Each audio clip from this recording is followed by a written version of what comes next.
Hello children, welcome you all to my channel Social Studies 2022. So in this video we are going to uh, learn about the chapter The Rise of Nationalism in Europe, and in this total chapter what we are going to discuss.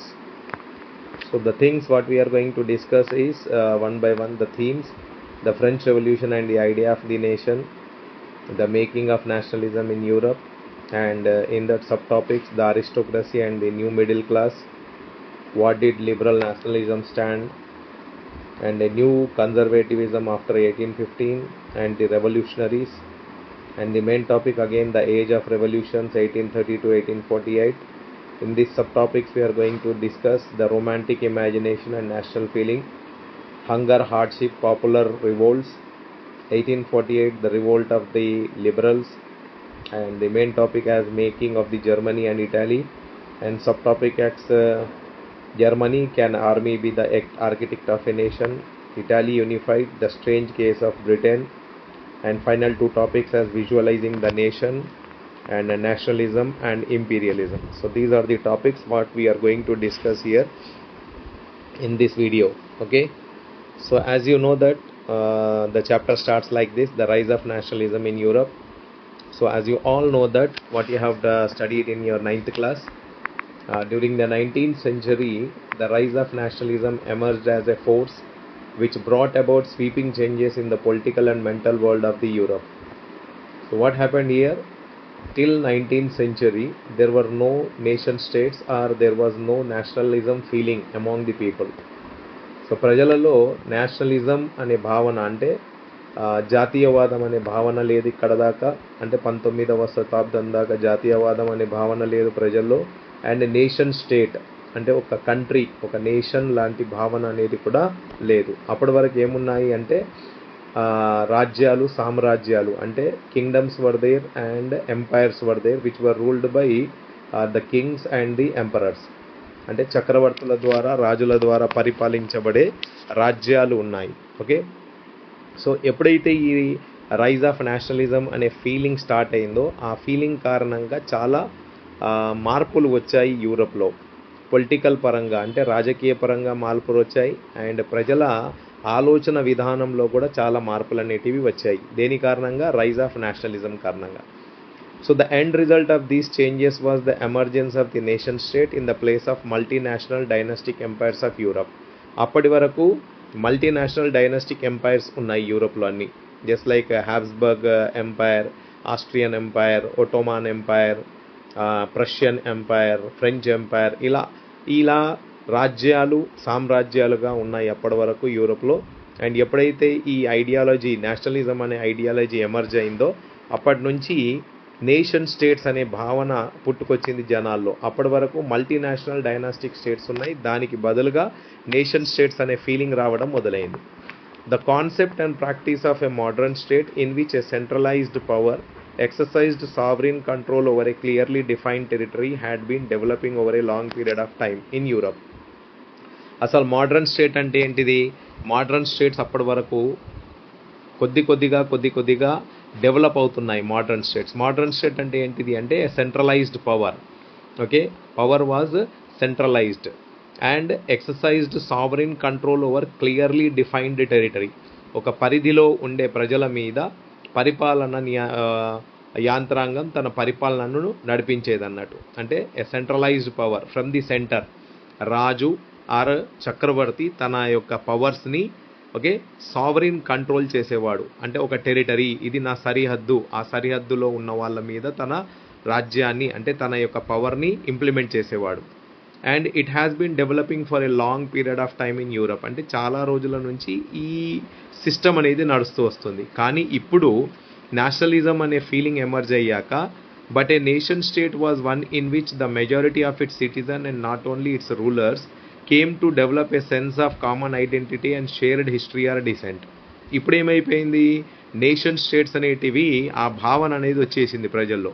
అంటే ఈ భావన వెనుకాల ఉన్న రహస్యం ఏంటిది అంటే majority of the citizens, అంటే అక్కడ నివసిస్తున్న ప్రజల్లో అండ్ పరిపాలిస్తున్న రాజులలో కూడా ఒక భావన వచ్చింది, ఒక సెన్స్ ఆఫ్ ఫీలింగ్ అనేది వచ్చింది. అంటే కామన్ ఐడెంటిటీ, మాకు ఒక గుర్తింపు ఉంది, మేము ఈ పరిధిలో ఉన్న వాళ్ళము, మేము ఈ బౌండరీలో ఉన్న వాళ్ళము, మాకు ఒక చరిత్ర ఉంది, మాకు ఒక సంస్కృతి ఉంది, మాకు ఒక హిస్టరీ, షేర్డ్ హిస్టరీ ఉంది, మేము అనాది కాలంగా ఇలా ఒక భాష మాట్లాడుకుంటూ ఒక సంస్కృతిని ఫాలో చేసుకుంటూ లేకపోతే ఒక పరిధిలో అంటే ఒక టెరిటరీలో ఒక బౌండరీలో నివసిస్తున్నాము, మా కట్టుబాట్లు ఒకే రకంగా ఉన్నాయి, మా భాష ఒకే రకంగా ఉంది, మా అలవాట్లు ఒకే రకంగా ఉన్నాయి, మా చరిత్ర ఒకే రకంగా ఉంది అనే భావన రాజులో అండ్ అక్కడ నివసిస్తున్న ప్రజల్లో, మెజారిటీ ఆఫ్ ద ప్రజల్లో ఈ భావన అనేది వచ్చింది. That is what called as nation state feeling.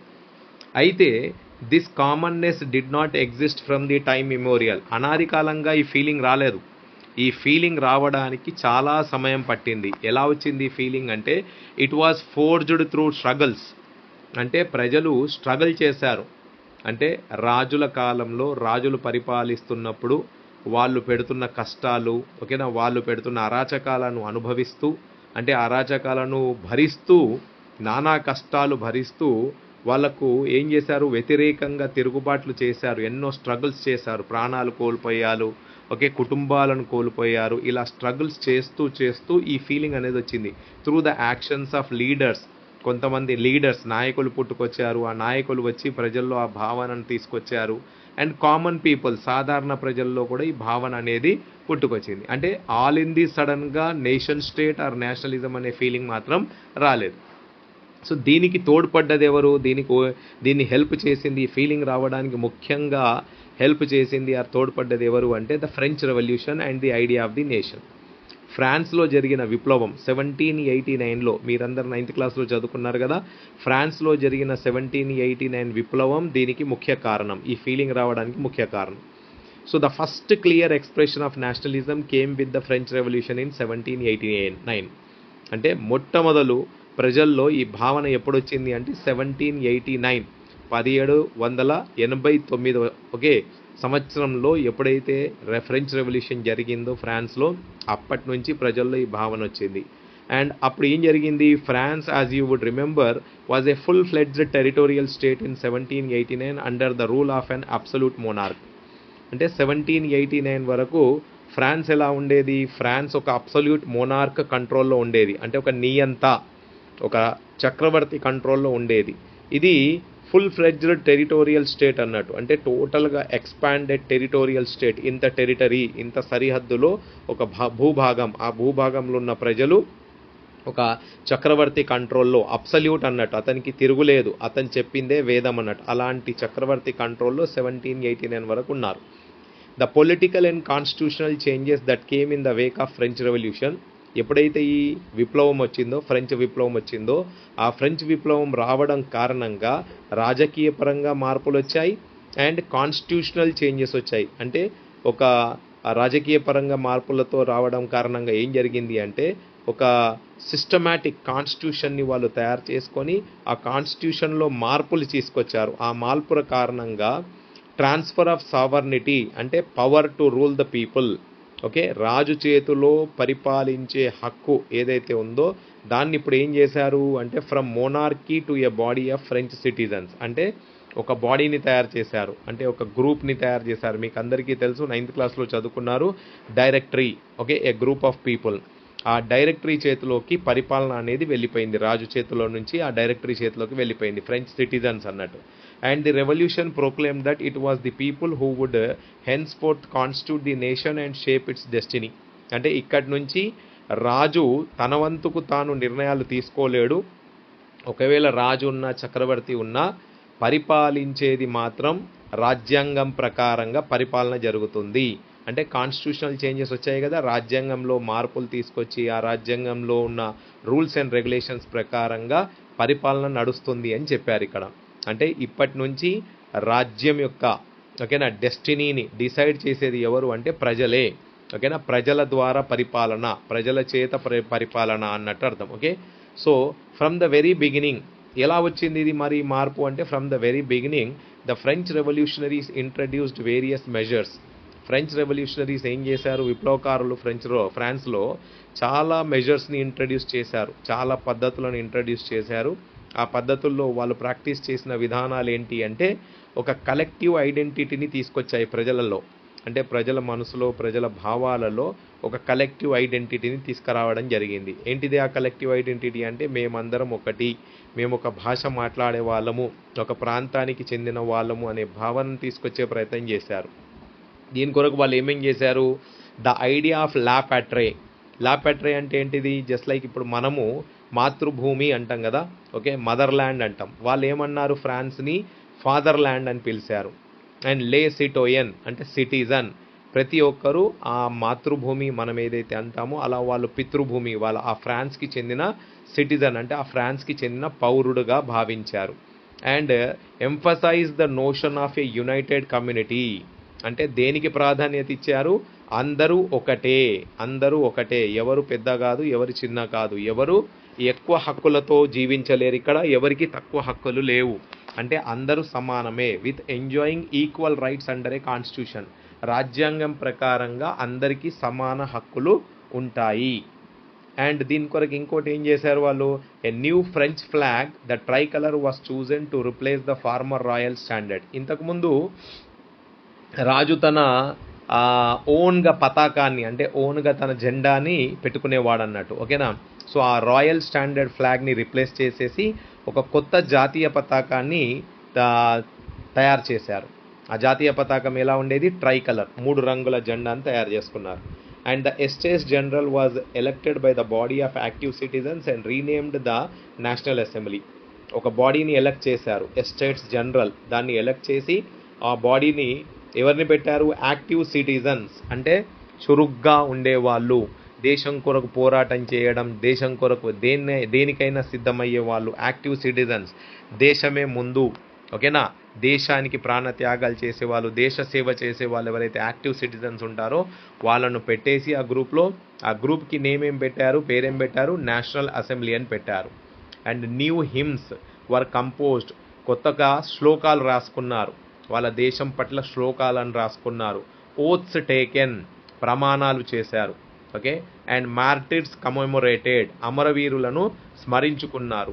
All in the name of the nation. దేశం కొరకు ఇవన్నీ పనులు చేశారు. అంటే మా దేశం, మన దేశం, జాతీయవాదం, మన జాతి అంటే మనమందరం ఒకటే అనే భావన తీసుకురావడానికి ఇవన్నీ చేశారు. A centralized administrative system was put in place and it formulated uniform laws for all the citizens within its territory. ఒక టెరిటరీలో సెంట్రలైజ్డ్ అడ్మినిస్ట్రేటివ్ సిస్టమ్ని పెట్టారు, అంటే కేంద్రీకృత పరిపాలన వ్యవస్థను స్థాపించారు.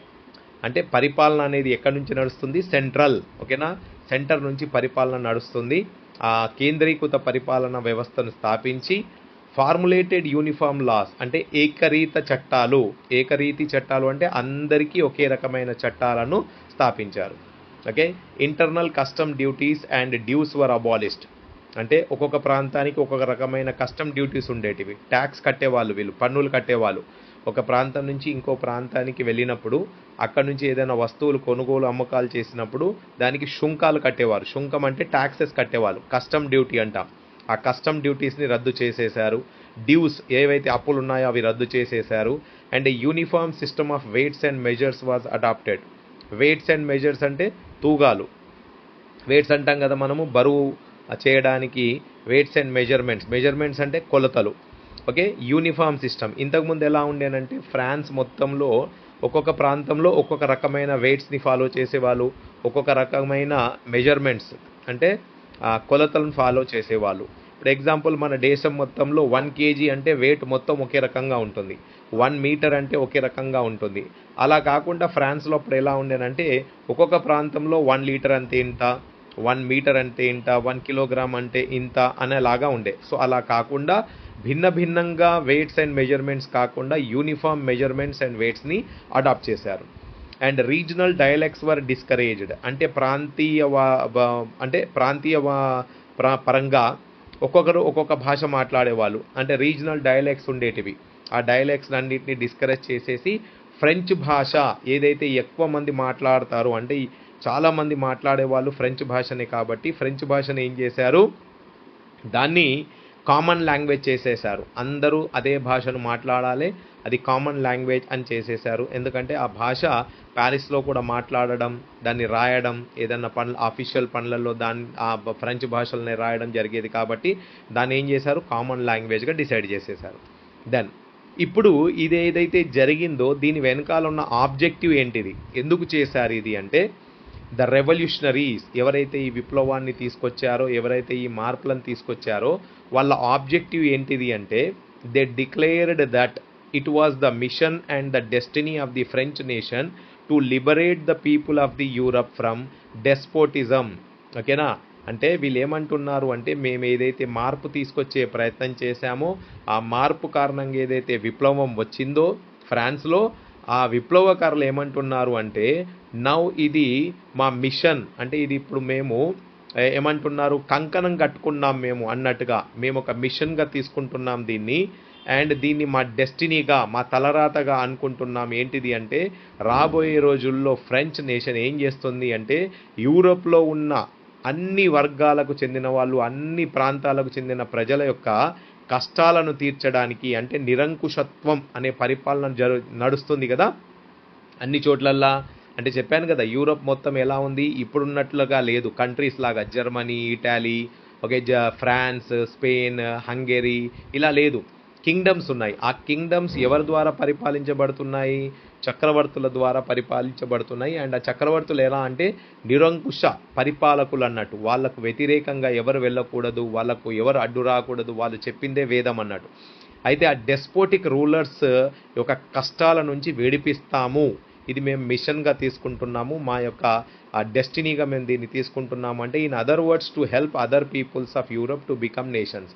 అంటే ఇప్పుడు మేము ఒక నేషన్గా అయిపోతున్నాము, రాబోయే రోజుల్లో యూరోప్లో ఉన్న ప్రాంతీయ వాసులకు, అంటే ఆ ప్రాంతంలో ఉంటున్న జనాలకు కూడా ఒక నేషన్గా, ఓకే, వాళ్ళు ఒక నేషన్గా తయారు చేసుకోవడానికి మేము హెల్ప్ చేస్తాము.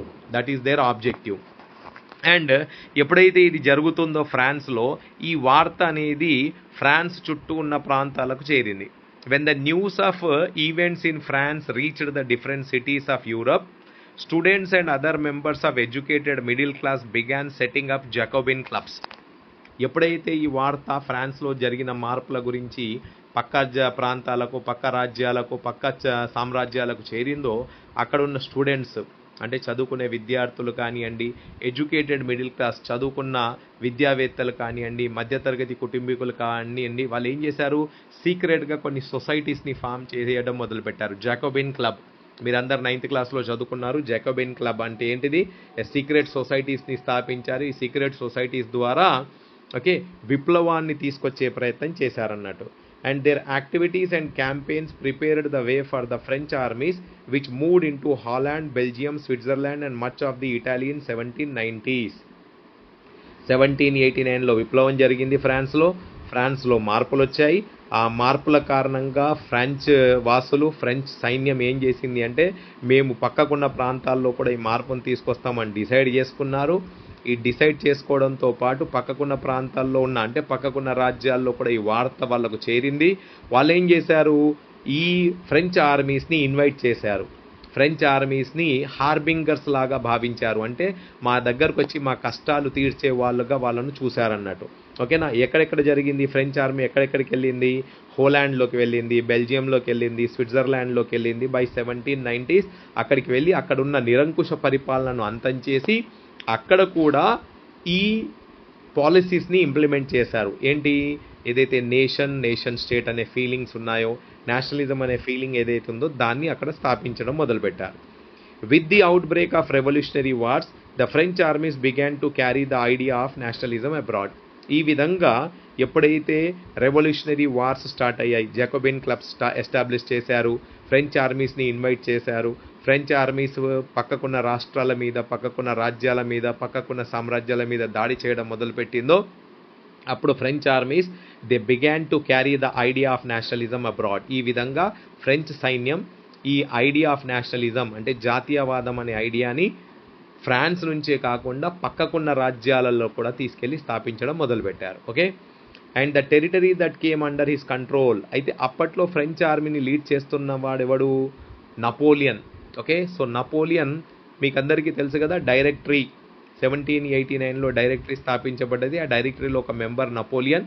అండ్ డైరెక్టరీలో ఉన్న వ్యక్తులు తమకు తాము పోరాటం చేసుకుంటున్నప్పుడు నపోలియన్ ఆ అవకాశాన్ని చూసి మొత్తం పరిపాలనా యాంత్రాంగాన్ని తన కంట్రోల్లోకి తీసుకొని తను కూడా ఒక నియంతలాగా మారిపోతాడు. ఇక్కడ మీకు ముందు ముందు అర్థమవుతుంది. అయితే ఎప్పుడైతే ఫ్రెంచ్ ఆర్మీస్ అటాక్ చేసుకుంటూ ఆక్రమించుకుంటూ పక్క రాష్ట్రాలను ఆక్రమించుకుంటూ ముందుకెళ్తుందో నపోలియన్ ఏం చేశాడు, he started introducing many of the reforms that he had already introduced in France. ఎక్కడెక్కడ ఆ ఫ్రెంచ్ ఆర్మీస్, ఫ్రెంచ్ సైన్యం దాడులు చేసుకుంటూ అటాక్ చేసుకుంటూ క్యాప్చర్ చేసుకుంటూ వెళుతుందో ఆ ప్రాంతాలన్నింటిలో నపోలియన్ ఏం చేశాడు, తాను ఇంట్రడ్యూస్ చేసిన పాలసీస్ ఏవైతే ఉన్నాయో, విధానాలు ఏవైతే ఉన్నాయో అవి కూడా అక్కడక్కడ ప్రాంతాలలో ఇంప్లిమెంట్ చేయడం మొదలుపెట్టేశారు. Through a return to monarchy, Napoleon had no doubt destroyed democracy in France. Okay, Napoleon అయితే వచ్చేసాడు, నియంతగా మారిపోయాడు, డెమోక్రసీ ఎస్టాబ్లిష్ అవుతుంది అనుకున్నాం, కానీ డెమోక్రసీని ఓవరాల్గా డెస్ట్రాయ్ చేసేసాడు నపోలియన్. మళ్ళా డెస్పోటిక్ రూల్ లాగానే ఉంది ఇది, మళ్ళా మోనార్క్ రూలే వచ్చేసింది ఫ్రాన్స్లో. కానీ నపోలియన్ ఇంప్లిమెంట్ చేసిన కొన్ని పాలసీస్ ఎలా ఉన్నాయంటే ప్రజలకు ఉపయోగపడే విధంగా ఉన్నాయి. But in the administrative field, అంటే పరిపాలన రంగంలో ఏం చేశాడు తను, he had incorporated revolutionary principles in order to make the whole system more rational and efficient. పరిపాలన రంగంలో ఎలాంటి మార్పులు తీసుకొచ్చాడు అంటే హేతుబద్ధమైన మరియు సమర్థవంతమైన పరిపాలనను తీసుకొచ్చే ప్రయత్నం చేశాడు. ఎవరు, Napoleon. Of course he was a ruler, he became a monarch లాగానే పరిపాలించుకుంటా కూడా ఏం చేశాడు, పరిపాలన రంగంలో అంటే అడ్మినిస్ట్రేటివ్ ఫీల్డ్లో రేషనల్ అండ్ ఎఫిషియంట్ గవర్నమెంట్ని ఎస్టాబ్లిష్ చేసే ప్రయత్నం చేశాడు. అంటే హేతుబద్ధమైన మరియు సమర్థవంతమైన పరిపాలనను ఇంప్లిమెంట్ చేసే ప్రయత్నం చేశాడు. దాని కొరకు ఒక సివిల్ కోడ్ని కూడా ఇంట్రడ్యూస్ చేశాడు. ఆ సివిల్ కోడ్ని మనం ఏమంటాము, సివిల్ కోడ్ ఆఫ్ 1804. ఓకే, దీన్ని నపోలియనిక్ కోడ్ అని కూడా అంటాం. ఈ నపోలియనిక్ కోడ్లో తను ఇంప్లిమెంట్ చేసిన పాలసీస్ ఏంటి అంటే did away with all privileges based on birth. అంటే పుట్టుకతో ఎవరెవరికైతే ప్రత్యేక హక్కులు ఉన్నాయో, ఫ్రాన్స్లో ఏముండేటి అంటే డైరెక్టరీలో ఉన్న వాళ్ళలో క్యాడర్ 1లో ఉన్న వాళ్లకు కొన్ని హక్కులు ఉండేటివి అన్నట్టు, పుట్టుకతో ప్రత్యేకమైన హక్కులు. అంటే ఎలా, వాళ్ళను గౌరవించాలి అందరూ, సమాజంలో ఉన్న వాళ్ళు ట్యాక్సెస్ కట్టరు. ఓకే, వాళ్ళకు ఒక ప్రత్యేకమైన గుర్తింపు ఉంటుంది, వాళ్ళకు భూములు ఉంటాయి, వాళ్ళు భూస్వాముల్లాగా జీవిస్తారు. ఓకే, ఇలాంటి ప్రత్యేకమైన హక్కులు ఏవైతే ఉన్నాయో ఫ్రాన్స్లో అప్పటి వరకు అలాంటి హక్కులను రద్దు చేసేసాడు. Established equality before the law, అందరికీ సమానమైన okay rules and regulations are equal for each and every one. ఓకేనా. అండ్ దాంతోపాటు ఆస్తి హక్కును కూడా ఏం చేశాడు, సెక్యూర్ చేసేసాడు. ఆస్తులు కొనుక్కోవచ్చు, ఆస్తులను మెయింటైన్ చేయొచ్చు. ఓకేనా, రైట్ టు ప్రాపర్టీని సెక్యూర్ చేసేసాడు. And this code was exported to the regions under French control. Okay, ఎక్కడెక్కడైతే ఫ్రెంచ్ ఆర్మీస్, ఫ్రెంచ్ సైన్యం క్యాప్చర్ చేసిన ప్రాంతాలు ఉన్నాయో ఆ ప్రాంతాలలో కూడా ఈ ఫ్రెంచ్ ఏదైతే ఉంది కదా కోడ్, సివిల్ కోడ్ ఆఫ్ 1804, దేన్నైతే మనం నపోలియనిక్ కోడ్ అంటామో దాన్ని అక్కడ కూడా అమల్లోకి తీసుకొచ్చాడు. ఎగ్జాంపుల్, డచ్ రిపబ్లిక్లో ఇంప్లిమెంట్ చేశాడు, స్విట్జర్లాండ్లో ఇంప్లిమెంట్ చేశాడు, ఇటాలీలో ఇంప్లిమెంట్ చేశాడు, జర్మనీలో కూడా ఇంప్లిమెంట్ చేశాడు. ఈ విధంగా నపోలియన్ ఏం చేశాడు అంటే సింప్లిఫైడ్ అడ్మినిస్ట్రేటివ్ డివిజన్స్, పరిపాలన రంగంలో సింప్లిఫైడ్ అంటే సాధారణంగా ఉండేటట్టు చేసేసాడు పరిపాలన యాంత్రాంగాన్ని. ఓకేనా, కష్టంగా ఉండేటట్టు కాకుండా, డిఫరెంట్గా లేకుండా సాధారణంగా సింప్లిఫైడ్ అడ్మినిస్ట్రేటివ్ డివిజన్స్ చేసేసి అబాలిష్డ్ ఫ్యూడల్ సిస్టమ్, భూసామ్రాజ్యవాదాన్ని రద్దు చేశాడు.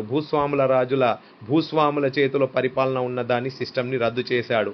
ఫ్రీడ్ పీజెంట్స్, రైతులను ఓకే వాళ్ళ యొక్క మెనోరియల్ డ్యూస్ నుంచి ఏం చేశాడు, రైతులను వాళ్ళ మెనోరియల్ డ్యూస్ నుంచి ఫ్రీ చేశాడు. మెనోరియల్ డ్యూస్ అంటే తాత ముత్తాతలు చేసిన అప్పులు, లేకపోతే పాత అప్పులు ఏవైతే ఉన్నాయో ఓకేనా, ఆ అప్పులను రద్దు చేసేసి వాళ్ళను అప్పుల నుంచి ఓకే విముక్తి కల్పించాడు.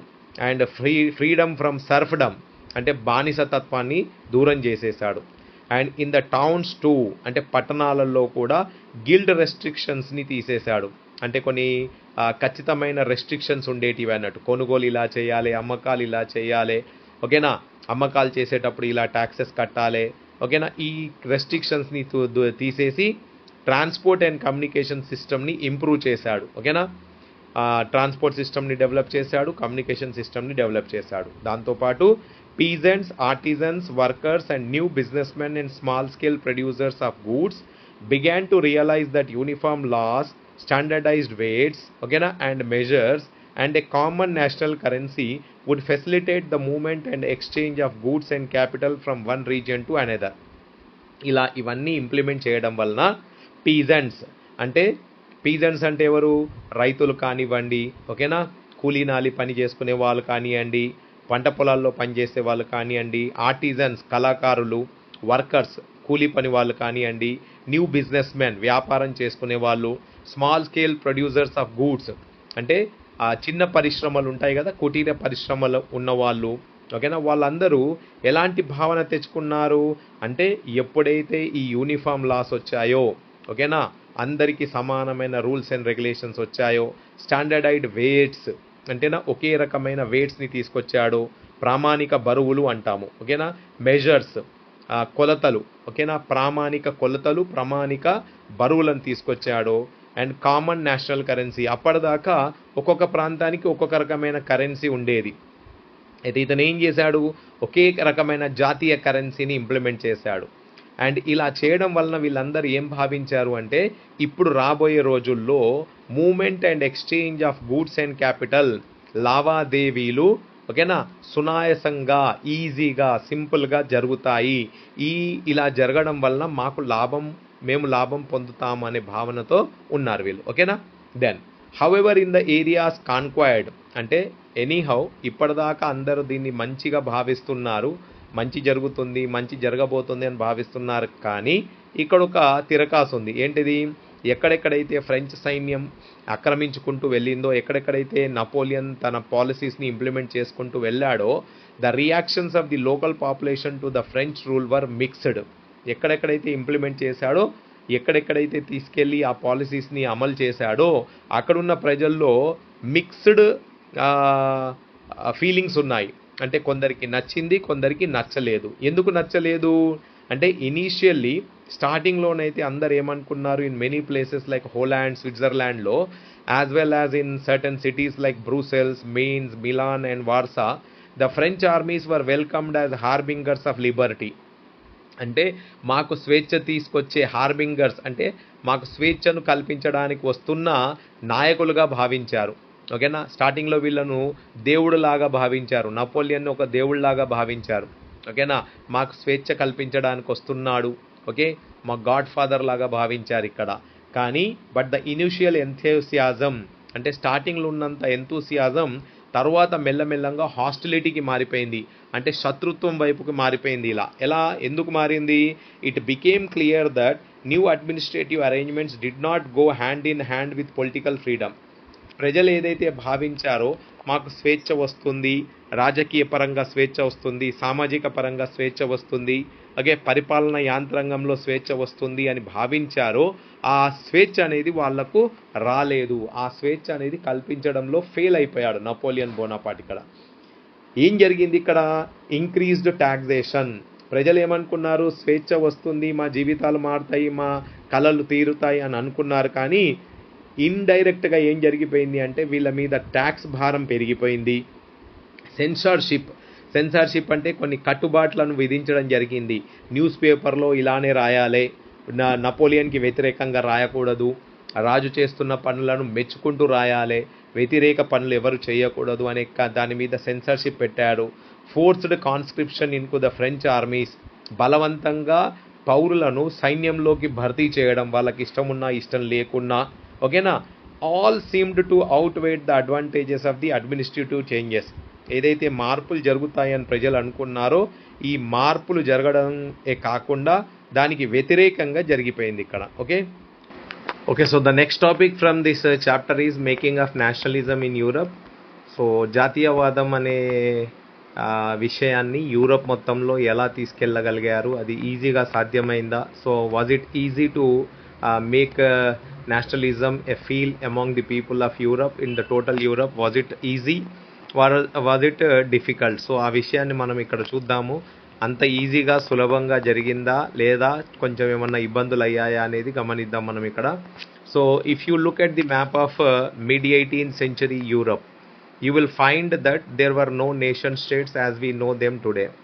ఒకవేళ మీరు ఈ మ్యాప్ని కనుక గమనిస్తే 18వ శతాబ్దంలో యూరప్లో ఎలా ఉన్నాయి అంటే అప్పట్లో నేషన్ స్టేట్స్ అనేటివి లేవు. నేషన్ స్టేట్స్ అంటే ఏంటివి?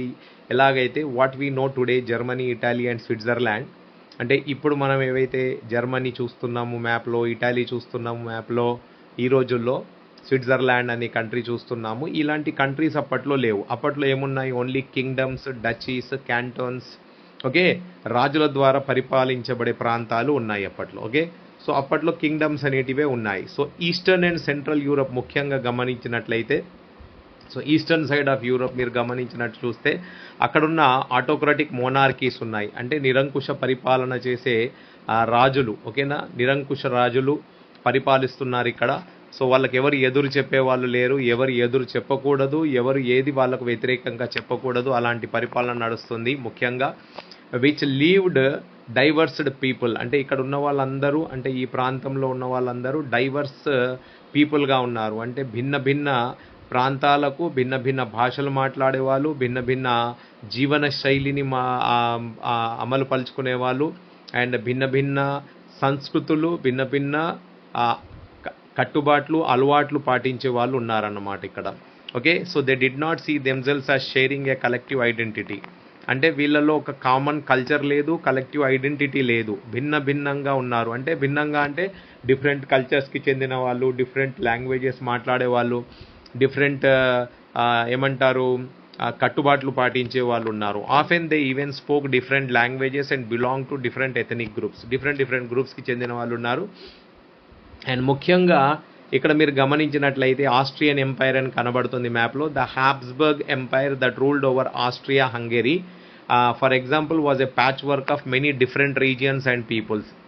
ఈ ప్రాంతం ఏదైతే ఉందో, ఆస్ట్రియన్ ఎంపైర్ అనేది ఏదైతే ఉందో దాన్ని హ్యాబ్స్బర్గ్ ఎంపైర్ అంటాము. సో అదైతే మాత్రంగా మనం గమనించినట్టు చూస్తే ఇక్కడ ఉన్న ప్రాంతంలో ఉంటున్న ప్రజలందరూ డిఫరెంట్ రీజియన్స్కి చెందిన వాళ్ళు, డిఫరెంట్ భాషలు మాట్లాడే వాళ్ళు ఉన్నారు ఇక్కడ.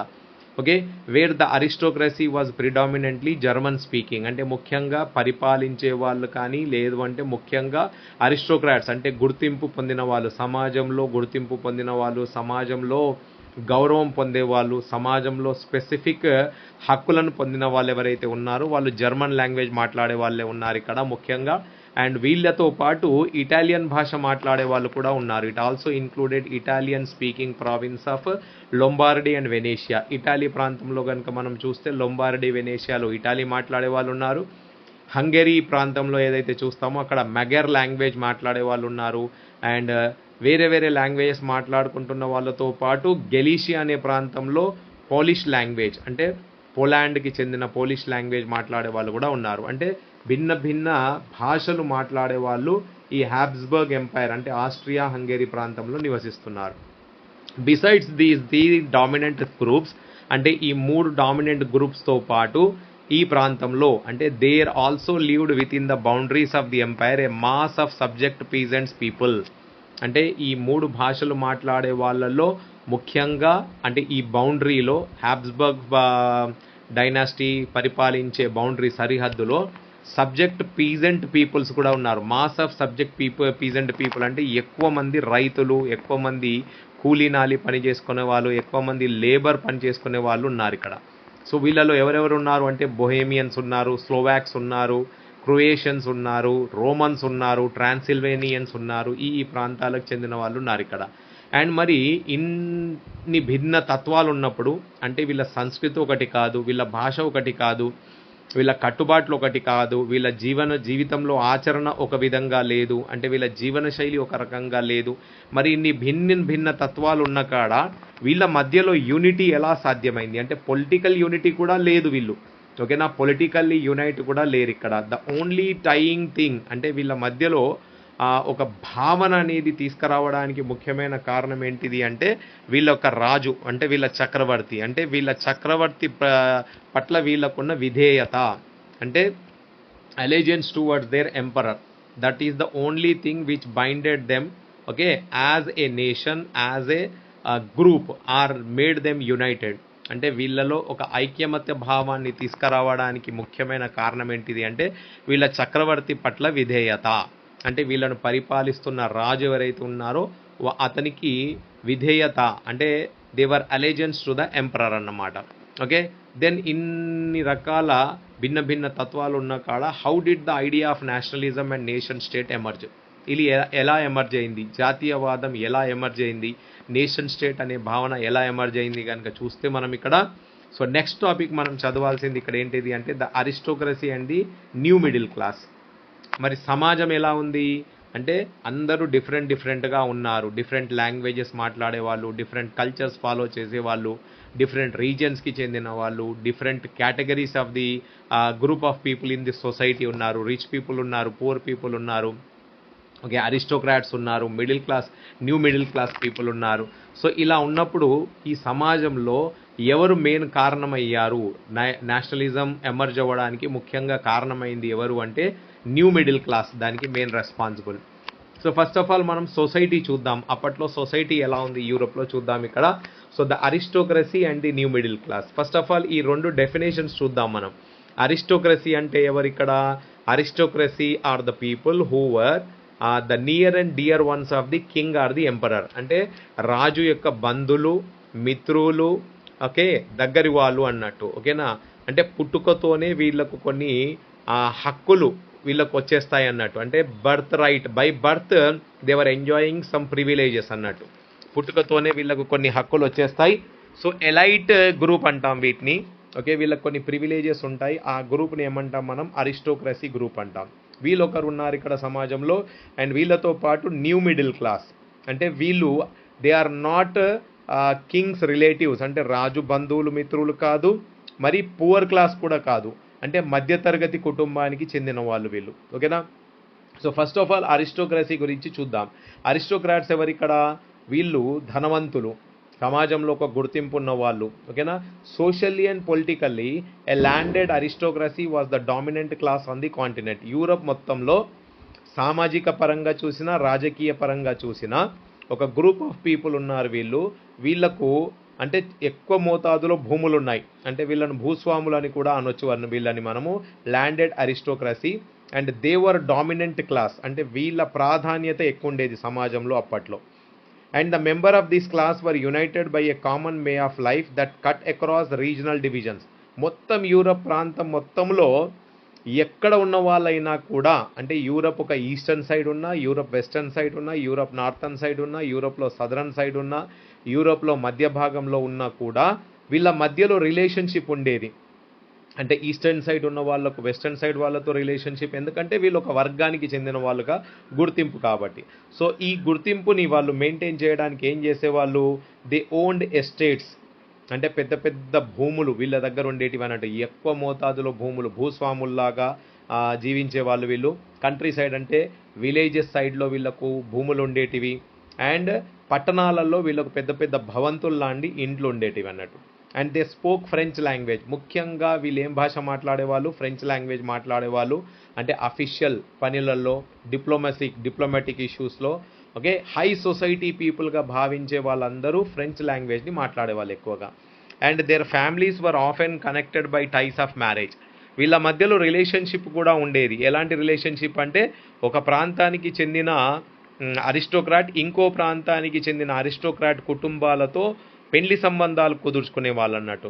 ఫర్ ఎగ్జాంపుల్ ఫ్రాన్స్లో ఉన్న వాళ్ళు రష్యన్ సైడ్లో ఉన్న వాళ్ళతో పెళ్లి సంబంధాలు కుదుర్చుకోవడం. ఓకే, నార్దర్న్ సైడ్ ఆఫ్ యూరోప్లో ఉన్న భూస్వాములు అరిస్టోక్రాట్స్, సదరన్ సైడ్ ఆఫ్ యూరోప్లో ఉన్న భూస్వాములతో పెళ్లి సంబంధాలు కుదుర్చుకోవడం. ఇలా కనెక్షన్స్ పెట్టుకుని టైస్ పెట్టుకునే వాళ్ళు వీళ్ళు. And this powerful autocracy was however numerically a small group. వీళ్ళు ఉన్నారు, సమాజంలో గుర్తింపు ఉంది, వీళ్ళకి పేరు ఉంది, వీళ్ళకి పేరు ప్రఖ్యాతి ఉంది, వీళ్ళకి గౌరవం ఉంది, వీళ్ళకి స్పెషల్ ప్రివిలేజెస్ ఉన్నాయి. పుట్టుకతోనే వీళ్ళకి కొన్ని హక్కులు, ప్రివిలేజెస్ వీళ్ళు అనుభవిస్తున్నారు ఇక్కడ. కానీ ఈ గ్రూప్ ఆఫ్ పీపుల్ చాలా తక్కువ మోతాదులో ఉన్నారు, వీళ్ళ జనాభా చాలా తక్కువ. మరి ఇక్కడ సమాజంలో మెజారిటీ ఎవరు ఉన్నారు? మెజారిటీ ఎవరు అంటే the majority of the population was made up of peasantry. అంటే ఎక్కువగా రైతులు, ఎక్కువగా లేబర్ పని, కూలీనాలి పని చేసుకునే వాళ్ళు. ఓకేనా, ఎక్కువగా వీళ్ళు ఉన్నారు. And to the west side of Europe, యూరప్లో వెస్టర్న్ సైడ్ కనుక మనం గమనించి చూస్తే the bulk of the land was farmed by tenants and small owners. ఎక్కువ మోతాదులో భూములన్నీ ఎవరు పంటలు పండించే వాళ్ళు ఇక్కడ? టెనెంట్స్ అంటే కౌలుదారులు, కౌలుకి తీసుకున్న వాళ్ళు, పని చేసేవాళ్ళు, అండ్ చిన్న చిన్న రైతులు అంటాం కదా, చిన్న చిన్న భూములు అంటే చిన్న మోతాదులో భూములు ఉన్న రైతులు, వాళ్ళు ఎక్కువగా వెస్టర్న్ సైడ్లో కనిపించేవాళ్ళు. అండ్ ఈస్టర్న్ అండ్ సెంట్రల్ యూరోప్లో ముఖ్యంగా pattern of land holding was characterised by vast estates which were cultivated by serfs. అంటే ఈస్టర్న్ అండ్ సెంట్రల్ యూరోప్ కనుక గమనించి చూస్తే, అంటే సెంట్రల్ యూరోప్ మధ్య భాగంలో ఆర్ ఈస్టర్న్ సైడ్లో కనుక యూరోప్లో మీరు గమనించి చూస్తే ఇక్కడ land holdings were very big, చాలా ఎక్కువ మోతాదులో భూములు ఉండేటివి అన్నట్టు. ఇక్కడ భూస్వాములకు చాలా విశాలమైన ల్యాండ్స్, భూములు ఉండేటివి. అండ్ ఈ భూములను పంటలు అంటే ఈ భూముల్లో పంటలు పండించే వాళ్ళు ఎవరు ఉండేది? సర్ఫ్స్ అంటే సేవకులు, మనం పాలేరులు అంటాం కదా, ఓకే, అలాంటి వాళ్ళు ఇక్కడ పంటలు పండించే వాళ్ళు అన్నట్టు. ఓకే, దెన్ మరి ఇక్కడ ఏది చేయాలన్నా ఇక్కడ చాలా అసాధ్యంగా కనిపించింది. అంటే rise of nationalism or nation state అనే భావన తీసుకురావడం చాలా కఠినంగా అనిపిస్తుంది ఇక్కడ. మరి ఎలా సాధ్యమైంది? ఎవరి కారణంగా సాధ్యమైంది అంటే న్యూ మిడిల్ క్లాస్ కారణంగా సాధ్యమైంది. మరి ఈ న్యూ మిడిల్ క్లాస్ ఏం చేస్తుంది ఇక్కడ అంటే దాని కొరకు మనం ఒక కొత్త టాపిక్ చదువుకోవాలి, the aristocracy and the new middle క్లాస్లో న్యూ మిడిల్ క్లాస్ ఏం చేస్తుంది. ఇప్పుడు మనం చదివింది అరిస్టోక్రసీ గ్రూప్ గురించి చదువుకున్నాం. ఇప్పుడు మరి న్యూ మిడిల్ క్లాస్ ఏం చేసింది అంటే in the western and parts of central Europe the growth of industrial revolution and trade meant the growth of towns and emergence of commercial classes whose existence was based on production for the market. అంటే western part of యూరోప్లో, central part of యూరోప్లో, ఓకేనా, industrial revolution అనేది జరిగింది. ఓకేనా, ఇక్కడ industrial విప్లవం రావడం వలన ఇండస్ట్రీస్ వచ్చాయి. ఈ ఇండస్ట్రీస్లో పనిచేయడానికి పట్టణాల దిక్కుకి జనాలు వెళ్ళారు ఊర్ల నుంచి. అండ్ ఈ ప్రజలు ఎవరైతే ఇండస్ట్రీస్లో పని చేసుకుంటూ డబ్బులు సంపాదించి మెల్లిమెల్లిగా వాళ్ళు ధనవంతులుగా మారడం మొదలుపెట్టారు. అండ్ ఎప్పుడైతే వీళ్ళు ధనవంతులుగా మారడం మొదలుపెట్టారో వీళ్ళు విద్యాభ్యాసం చేయడము, ఓకే, భూములు కొనుక్కోవడము, ఇలాంటివి చేశారు. అయితే వీళ్ళు న్యూ మిడిల్ క్లాస్గా ఎమర్జ్ అయ్యారు వీళ్ళు. అండ్ ఈ న్యూ మిడిల్ క్లాస్ ఎవరి మీద ఆధారపడి ఉన్నారు? ఇక్కడ మార్కెట్లో జరిగే ప్రొడక్షన్ మీద ఆధారపడి ఉన్నారు. ఎందుకంటే ఇండస్ట్రీస్ వచ్చాయి, ఇండస్ట్రీస్లో ప్రొడక్షన్ నడుస్తేనే వీళ్ళకు డబ్బులు వస్తాయి, వీళ్ళకి పని దొరుకుతుంది. వీళ్ళకి డబ్బులు వస్తేనే వీళ్ళ జీవితాలు, వీళ్ళ కుటుంబంలో ఉన్న వీళ్ళ పిల్లలు, వీళ్ళ కుటుంబాల జీవితాలు మారుతాయి. సో వీళ్ళు ముఖ్యంగా ఇది ఎవరి మీద ఆధారపడి ఉన్నారు అంటే they were based on the production for the market. మరి ఇలాంటి పరిస్థితుల్లో అవుట్కమ్ ఏమొచ్చింది అంటే ఏం రిజల్ట్ వచ్చింది అని కనుక మనం గమనిస్తే in it's Wake new social groups came in to being. అంటే ఇండస్ట్రియల్ రెవల్యూషన్ జరిగింది, అరిస్టోక్రాట్స్ అలా ఉన్నారు, న్యూ మిడిల్ క్లాస్ పనిచేసుకొని డబ్బులు సంపాదించుకొని విద్యావంతులుగా మారుతున్నారన్నప్పుడు ఏమైపోయింది? ఒక కొత్త వర్కింగ్ క్లాస్ పాపులేషన్ పుట్టుకొచ్చింది. ఆ కొత్త వర్కింగ్ క్లాస్ పాపులేషన్నే మనము న్యూ మిడిల్ క్లాస్ అంటాం ఇక్కడ. అండ్ ఈ న్యూ మిడిల్ క్లాస్ ఎలా ఎమర్జ్ అయ్యారు అంటే ఇండస్ట్రియలిస్ట్గా, బిజినెస్ మెన్, ప్రొఫెషనల్స్గా వీరు పేరు ప్రఖ్యాతి తెచ్చుకున్నారు ఇక్కడ. And it was among the educated liberal middle classes. అంటే ఎవరైతే ఇండస్ట్రీస్లో పనిచేసి డబ్బు సంపాదించారు, విద్యాభ్యాసం చేసుకోగలిగారు, పిల్లలను విద్యాభ్యాసం చేయించారు, ఓకేనా, వీళ్ళు ఒక ఎడ్యుకేటెడ్ క్లాస్గా పేరు ప్రఖ్యాతి తెచ్చుకున్నారో వీళ్ళల్లో ఐడియా ఆఫ్ నేషనల్ యూనిటీ అనే ఫీలింగ్ వచ్చింది. అంటే వీఆర్ న్యూ మిడిల్ క్లాస్, మనమందరము ఒకటి, మనలో ఒక భావన ఉంది. ఆ భావన ఏంటిది అంటే నేషనల్ యూనిటీ, ఓకేనా, following the abolition of aristocratic privileges gained popularity.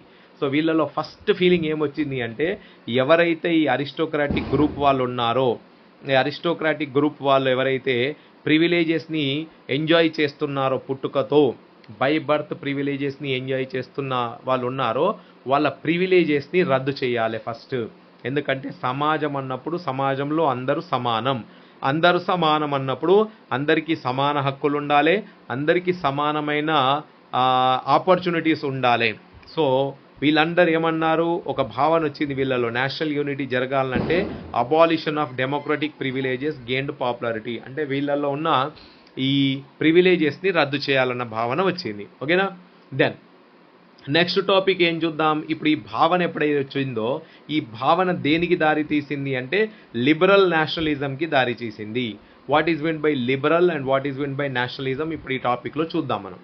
So ideas of national unity in the early 19th century Europe were closely allied to the ideology of liberalism. Okay, so national unity అనే భావన ఎప్పుడైతే యూరప్లో early 19th century 19వ శతాబ్దంలో మొదట్లో ఈ భావన ఏదైతే వచ్చిందో ఈ భావన క్లోజ్లీ రిలేటెడ్, అంటే దేంతో రిలేట్ అయింది ఈ భావన, ఈ ఫీలింగ్ అనేది అంటే ఐడియాలజీ ఆఫ్ లిబరలిజం. లిబరలిజం అనే వర్డ్ ఎక్కడి నుంచి వచ్చింది? లిబరలిజం అనే వర్డ్ వచ్చింది Latin root word liable. Liable అంటే ఫ్రీ, ఫ్రీ అంటే అందరిలో స్వేచ్ఛ, అందరికీ స్వేచ్ఛ కావాలి, అందరికీ సమానమైన హక్కులు, అందరికీ సమానమైన రూల్స్ అండ్ రెగ్యులేషన్స్, అందరికీ సమానమైన చట్టం ఉండాలి. ఓకేనా? For the new middle class liberalism stood for freedom for the individual and equality of all before the లా. ఈ న్యూ మిడిల్ క్లాస్ గ్రూప్ ఏదైతే వచ్చిందో, సమాజంలో పుట్టుకొచ్చిందో, వీళ్ళ మనసులో ఒకే భావన. ఆ భావన ఏంటిది? ఫ్రీడమ్ ఫర్ ఇండివిజువల్, ప్రతి ఒక్కరికి స్వేచ్ఛ కావాలి, అండ్ ప్రతి ఒక్కరికి స్వేచ్ఛతో పాటు ప్రతి ఒక్కరికి ఒకే రకమైన చట్టం ఉండాలి, అందరూ చట్టానికి సమానంగా ఉండాలి, బర్త్ ప్రివిలేజెస్ ఉండకూడదు, అరిస్టోక్రాట్స్ ఎంజాయ్ చేస్తున్న ఆ బర్త్ రైట్స్, ఆ birth privileges, by birth privileges అవి రద్దు కావాలి, అండ్ సామాజికంగా కానీ రాజకీయ పరంగా కానీ కొన్ని మార్పులు కోరుకున్నారు వారు. మరి పొలిటికల్లీ అంటే రాజకీయ పరంగా it emphasise the concept of government by consent. అంటే ప్రభుత్వం ఎలా పనిచేయాలి అంటే ప్రభుత్వం ప్రజల యొక్క కాన్సెంట్తో పనిచేయాలి, ప్రజలకు బాగు చేసేందుకు, ప్రజల మేలు కోరుకునేందుకున్న ప్రభుత్వం పనిచేయాలి, అలాంటి ప్రభుత్వాన్ని స్థాపించాలి అని కోరుకున్నారు. Since the French revolution liberalism had stood for the end of autocracy and clergy privileges, A constitution and representative government through parliament. ఓకేనా? ఫ్రెంచ్ రెవల్యూషన్ ఏదైతే జరిగింది కదా, మనం స్టార్టింగ్లో టాపిక్లో చదువుకున్నాం.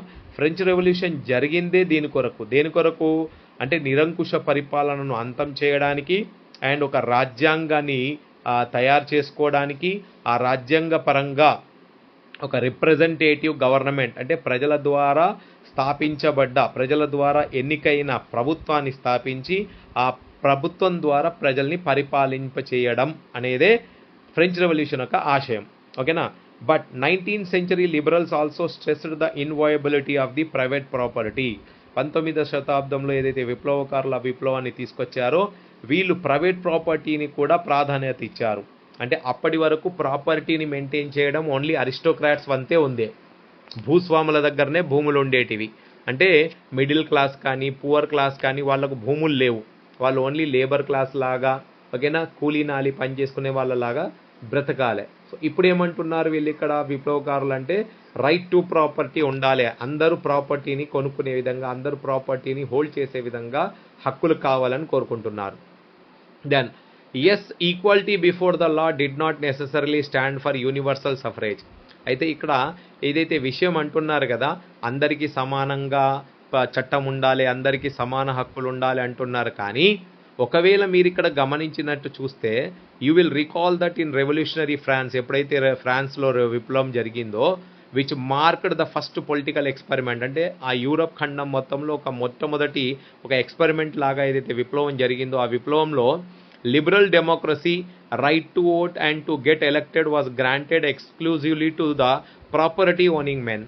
సమానమైన చట్టం, సమానమైన హక్కులు, సమానమైన భావన ఉండాలని ఏదైతే ఆ విప్లవాన్ని తీసుకొచ్చారో, కానీ ఆ విప్లవంలో వచ్చిన అంటే ఆ ఫీలింగ్స్, ఆ థాట్స్ అనేటివి అమల్లోకి రాలేదు. ఎందుకు రాలేదు అంటే విప్లవం జరిగాక రైట్ టు ఓట్ అంటే ఓటేసే హక్కు మాత్రం ఓన్లీ ప్రాపర్టీస్ ఉన్న వాళ్ళకే ఇచ్చారు, అది ముఖ్యంగా మగవాళ్ళకే ఇచ్చారు. ఆడవాళ్లకు అండ్ పేదవాళ్లకు, రైతులకు, ఓకేనా, పేదవాళ్లకు, పూర్ పీపుల్కి రైట్ టు ఓట్ హక్కు ఇవ్వలేదు. అంటే పొలిటికల్ పరంగా ఇక్కడ సమాన భావం అనేది రాలేదు.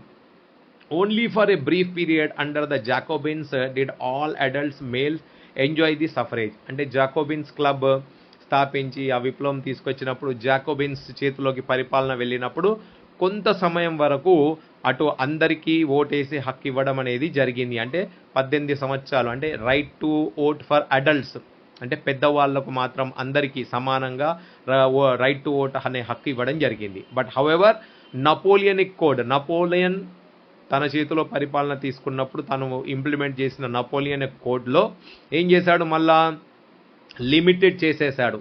సఫరేజ్ అంటే రైట్ టు ఓట్ని ఏం చేశాడు, రెడ్యూస్ టు ఉమెన్, ఆడవాళ్ళకి ఇవ్వలేదు. ఓకేనా. అండ్ స్టాటస్లో డబ్బులున్న వాళ్ళకు, ధనవంతులకు మాత్రమే ఇచ్చాడు. ఓకేనా.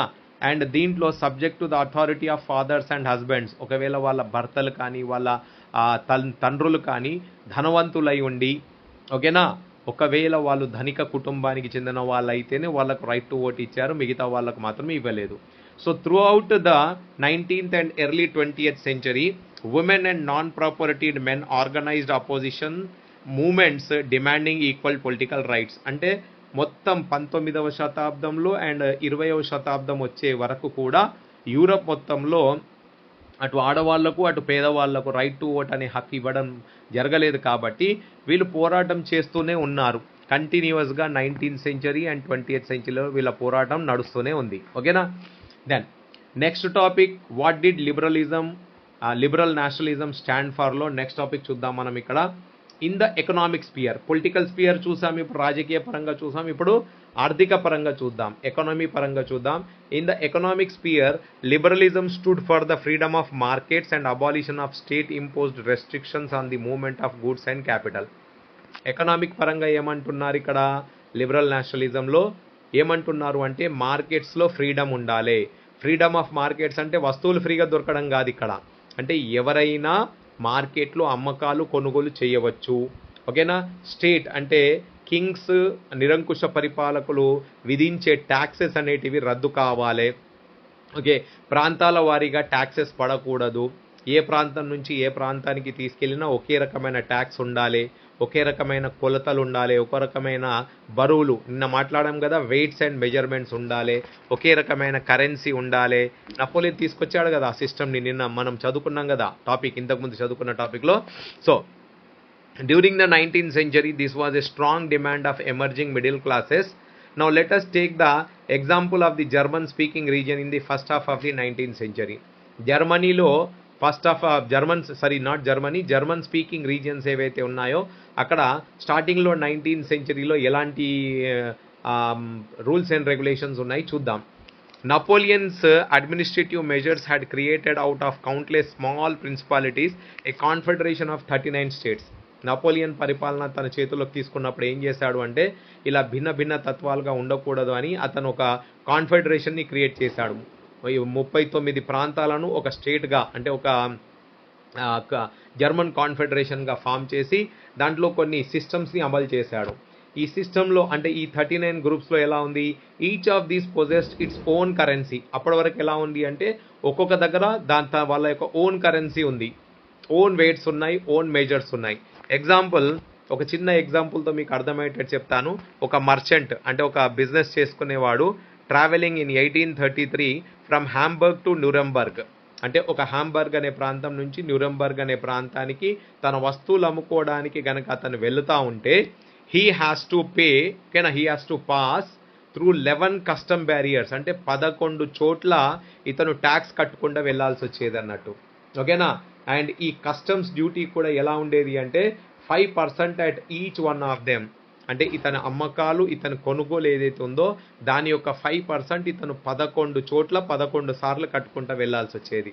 అండ్ మెజర్మెంట్స్ కనుక చూస్తే మెజర్మెంట్స్ కూడా చూడండి, అప్పట్లో 1 మీటర్ అనేది కాకుండా యూరోప్లో 1 LA అనేవాళ్ళు. 1 LA అంటే ఫ్రాంక్లో 1 LA వుడ్ బి 54.7 మీటర్స్. ఓకేనా.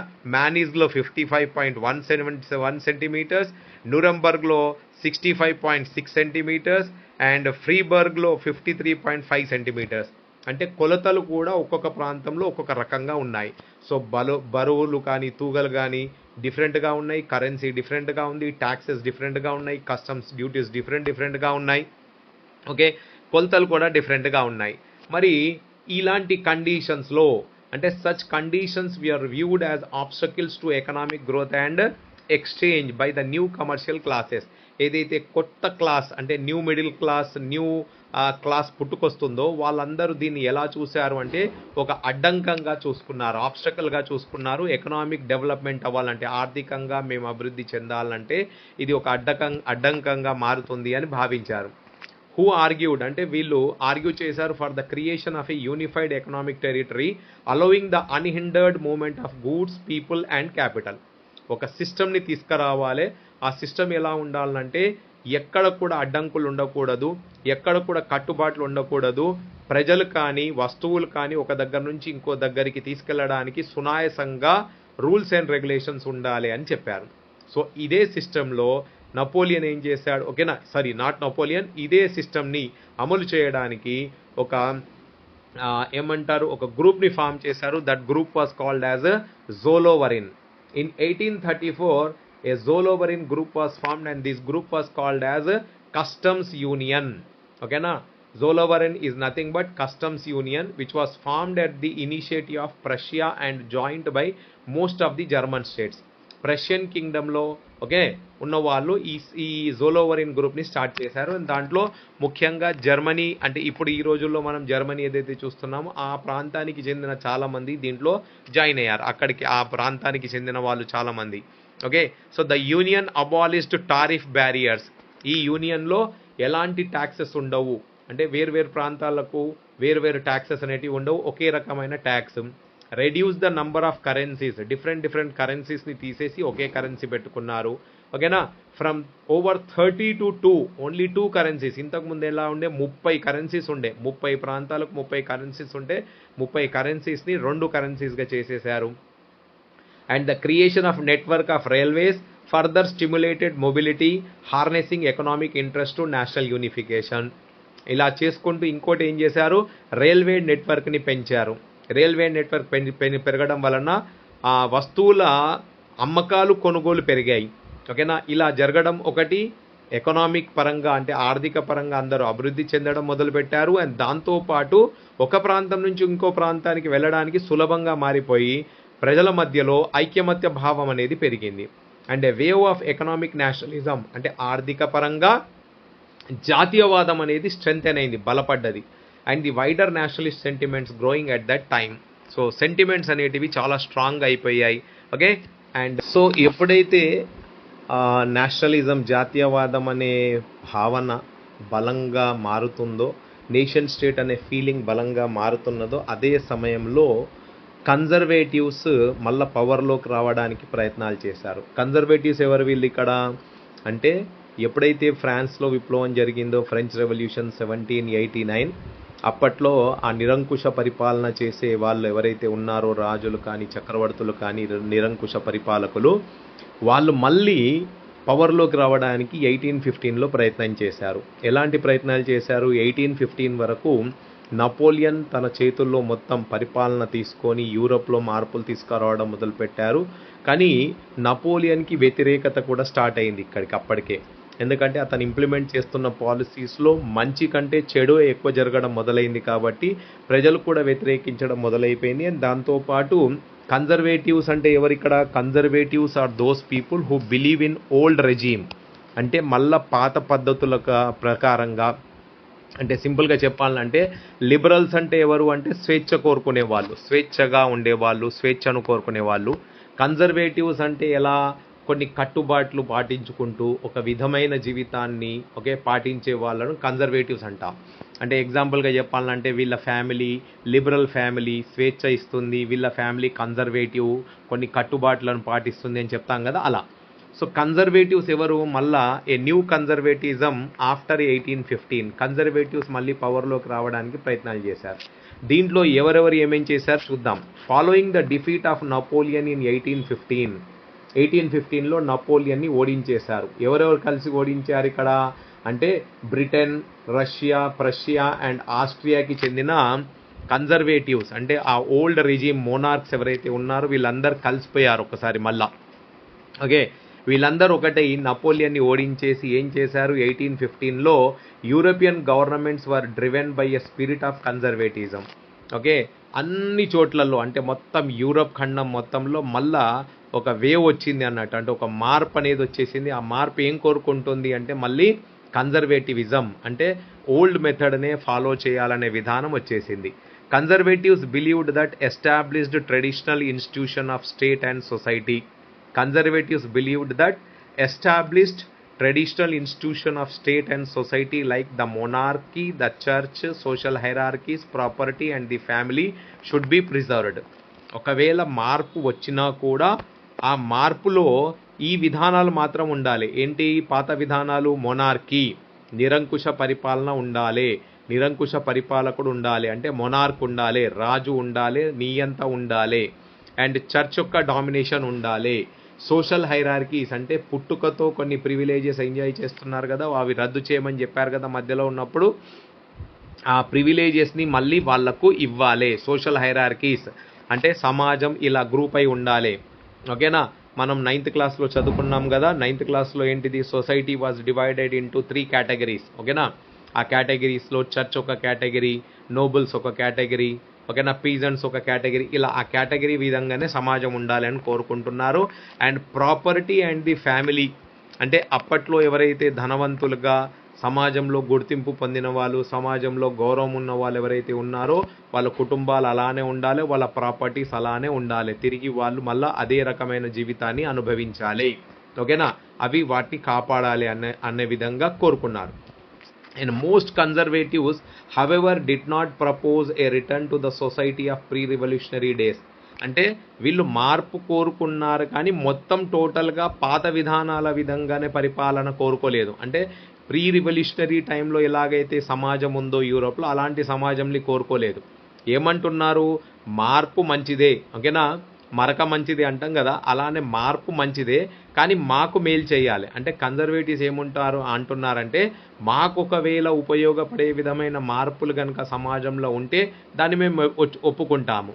Okay, rather they realized from the changes initiated by Napoleon that modernization could in fact strengthen traditional institutions like the monarchy.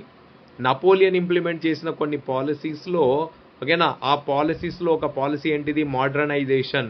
సమాజంలో మార్పులు వచ్చాయి, ఇండస్ట్రీస్ వచ్చాయి, ఇండస్ట్రీస్లో పని దొరికింది, పని చేయడం మొదలుపెట్టారు, డబ్బులు సంపాదించుకున్నారు, డబ్బులు సంపాదించుకొని ధనవంతులుగా మారారు. ఓకేనా? గూడ్స్ అండ్ మనీ అనేది మూవ్మెంట్ జరుగుతుంది ఒక దగ్గర నుంచి ఇంకో దగ్గరికి, రైల్వేస్ డెవలప్ అయ్యాయి, ట్రాన్స్పోర్ట్ డెవలప్ అయింది. ఇవన్నీ డెవలప్ అవ్వడం వలన ఇది ఒక రకంగా మేలు చేస్తుంది మొనార్క్స్ని, అంటే రాజులను, నియంతలను, అంటే నిరంకుశ పరిపాలకులు ఎవరైతే ఉన్నారో వాళ్ళకు మేలు చేస్తుంది అని కోరుకున్నారు. And it could make state power more effective and strong. ఇలా ఉండడం వలన ఇంకా మాకే బలం వస్తుంది అని అనుకున్నారు ఇక్కడ. సో మొత్తం టోటల్గా మార్పులు చేయమని కోరుకోలేదు, పాత విధానాలన్నీ కూడా కోరుకోలేదు మొత్తాన్ని. అంటే కొన్ని ఏంటివి? మొనార్కీ ఉండాలి, చర్చ్ ఆర్డర్ ఉండాలి, సోషల్ హైరార్కీ ఉండాలి, ప్రాపర్టీ అండ్ ఫ్యామిలీ ఏదైతే పాత విధానాలు ప్రివిలేజెస్ ఉన్నాయో అవి మాత్రం అలానే ఉండాలని కోరుకున్నారు.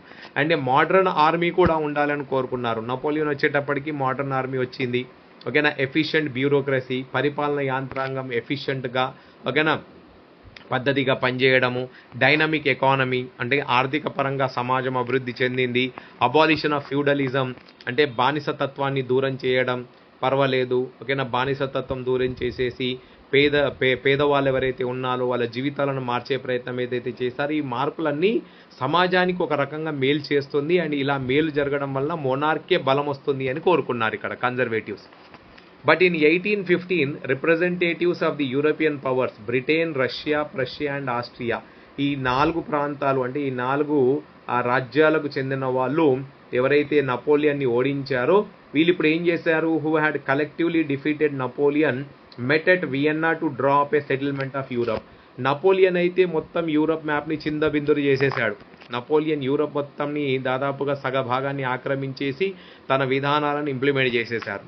అయితే ఇప్పుడు ఈ బ్రిటన్కి చెందిన వాళ్ళు, రష్యాకి చెందిన వాళ్ళు, ప్రష్యాకి చెందిన వాళ్ళు, ఆస్ట్రియాకి చెందిన రాజులు ఎవరైతే నిరంకుశ పరిపాలకులు ఉన్నారో వీళ్ళు మళ్ళీ ఆ ప్రాంతాలను మళ్ళీ సరిదిద్దే పనిలో పట్టారు. దాని కొరకు వీళ్ళు ఒక మీటింగ్ అంటే ఒక సెటిల్మెంట్ మీటింగ్ చేసుకున్నారు. ఎక్కడ చేశారు అంటే వియన్నా. ఓకేనా? ఆస్ట్రియాలోని వియన్నా అనే ప్రాంతంలో వీళ్ళు ఒక మీటింగ్ కొరకు కూర్చున్నారు. ఈ మీటింగ్కి పేరేం పెట్టారు? కాంగ్రెస్ ఆఫ్ వియన్నా అని పెట్టారు వీళ్ళు. ఓకేనా? So the Congress of Vienna was hosted by Austrian chancellor Duke Metternich. Duke అంటే వాళ్ళు యువరాజు, ఆస్ట్రియాకి చెందిన యువరాజు డ్యూక్ మెటర్నిక్ అనే వ్యక్తి ఈ మీటింగ్ని ఏం చేశాడు? ప్రిసైడ్ చేశాడు. అండ్ ఇతను ఈ మీటింగ్లో the delegates Drew up the treaty of Vienna of 1815.